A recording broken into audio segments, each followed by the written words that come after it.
siis üks või teine see teine aeg on müüt, ehk ma ütleks, et see ei ole müüt. Järjekordne müüdipurustusvideo. Täna ma olen siin koos Annaga. Tere! Anna on siin sellepärast, et ta on suur nahahoolduse fänn ja kui me omavahel rääkisime, siis tuli välja, et talle väga meeldivad meie müüdipurustusvideod. Nii et ma mõtlesin, aga miks mitte testiks ka täna sind. See kohe hammustab mind lõpust. Suvi tuleb, ja räägime päiksekreemidest. Ehk siis SPF on teemas. SPF 6, 25 ja 50.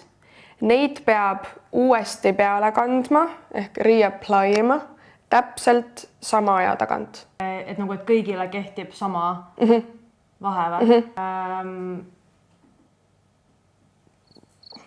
Kriket.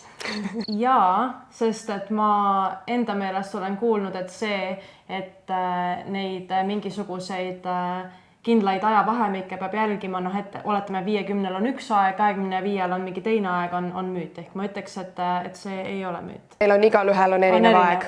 Selge. Sa pead tegema ühe, ma ei tea, mina ütleks lihtne arvutus selle kohta, et sa saaksid teada, kui kaua siis üks või teine see tugevus siis nagu toimib. SPF 25. Kõigepealt sa pead korrutama selle 10-ga, ehk siis saad 250 ja siis sa pead jagama selle 60-ga, ehk siis ühe tunniga, võtame siis 60 minutit. See tuleb nii-öelda ligikaudu tuleb 4 tundi. SPF 25, kui sa lähed randa, sa paned rannas 25 SPF-i, ma ei tea, kättudele peale, siis kui sa vahepeal ei aele liivas, ei käi ujumas, siis 4 tundi, aga kuna rannas päikesega ilmselt higistad, siis võib-olla isegi nagu suts varem võid panna. Nii et nüüd sa siis tead, suvi tuleb arvutama.